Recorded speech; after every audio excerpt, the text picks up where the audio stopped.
मेरे हिसाब से भाई रोड भी निकले इसलिए कि ज़्यादा से ज़्यादा देखा जा सके, आँख से लोगों से मिला जा सके। देखा है, मैं ये चौथे ज़िले में एंटर कर रहा हूँ। मेरे हिसाब से ये जो गुरदासपुर और अमृतसर, यही सबसे ज़्यादा इस पानी की मार से एकदम इफेक्ट हुआ।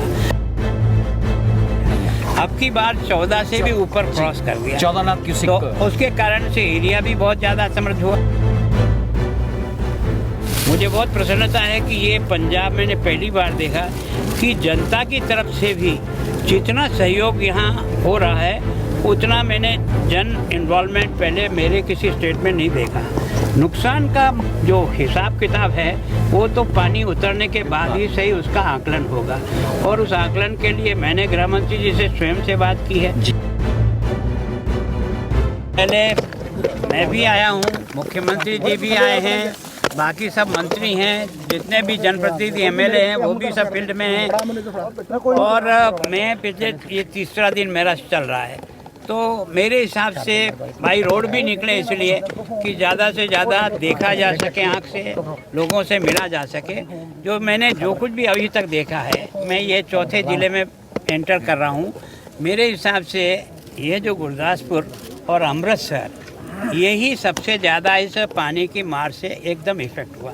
वैसे तो नीचे सतलज वालों को भी है, क्योंकि पानी की क्षमता जितनी वहाँ है तो 2.5 लाख क्यूसेक जो है ना, एक तरह से भाखड़ा से भी छोड़ा है, पोंग का भी चल रहा है। लेकिन सबसे ज़्यादा आपकी सिरावी में, क्योंकि ये बंधे टूटने के कारण से जो कभी सोचा नहीं था कि इतना पानी बह के आएगा, तो ज़्यादा से ज़्यादा 98 में आया, 98 में आया।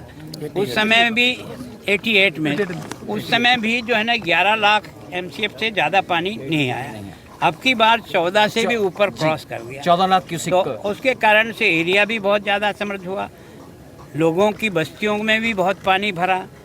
एक तरह से लोगों को बाहर निकालने के लिए जो भी तरक्की हो सकता है, ड्रोन से भी एग्जामिन किया। लोगों को लिफ्ट करने के लिए एयरफोर्स का भी काम में लिया। कुछ और जो साधन हमें मिल सकते थे उन सब से निकाला।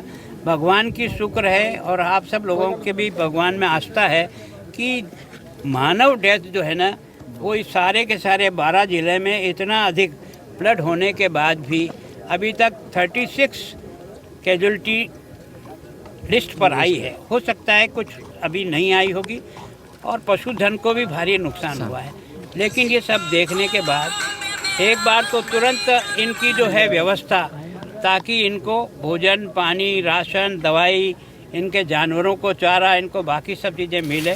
मुझे बहुत प्रसन्नता है कि ये पंजाब मैंने पहली बार देखा कि जनता की तरफ से भी जितना सहयोग यहाँ हो रहा है उतना मैंने जन इन्वॉल्वमेंट पहले मेरे किसी स्टेट में नहीं देखा। मैं जिस रास्ते से भी गुजर रहा हूँ, लोग जो है ना ट्रैक्टर के ट्रैक्टर सामान भर कर के और डिस्ट्रीब्यूट करने के लिए अपने बूथे पर जा रहे हैं। प्रशासन भी मुस्तैदी से काम कर रहा है।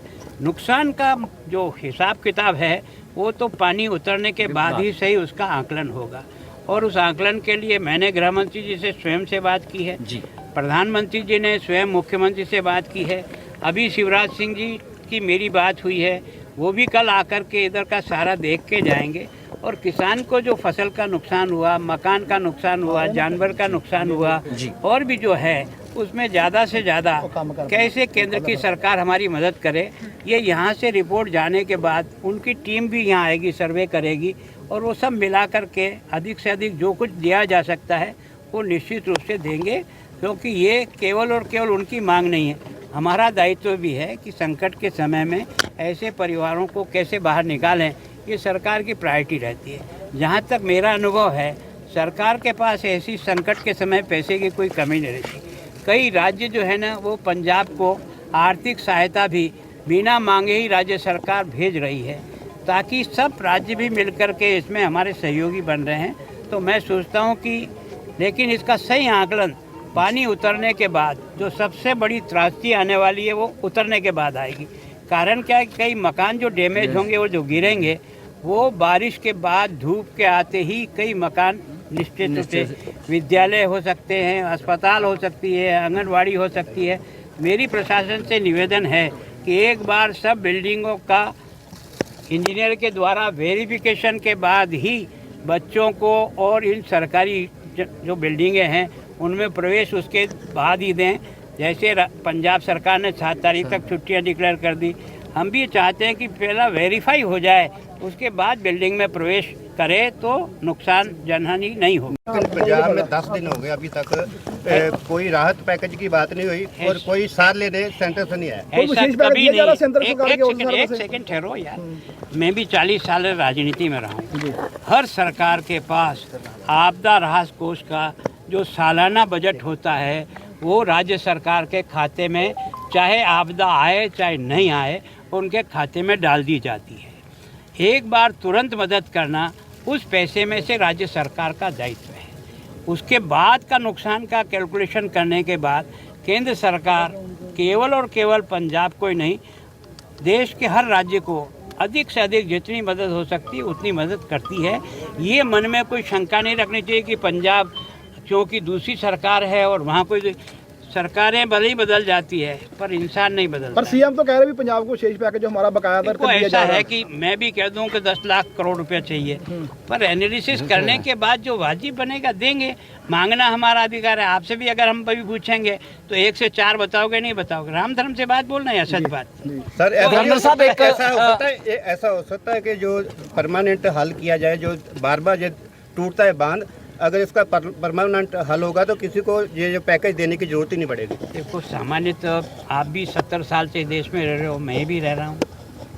आप भी अपने घर में कोई चीज़ बनाते हो तो परमानेंट 100 साल की सोच के बनाते हो क्या? जरूरत के अनुसार बनाते जाते हैं। जैसा संकट आता है उसका मुकाबला उस ढंग से करते हैं। सर, जो दुश्मन है बहुत कमजोर है, सालों के इसकी रिपेयर नहीं हुई। देखो, ये सब चीज़ें हैं जो आज मांग रहे हो आप, ये जो है ना बहुत पहले आप लोगों को मांगना चाहिए ताकि सरकार की जिम्मेदारी बढ़े। मांग रहे पर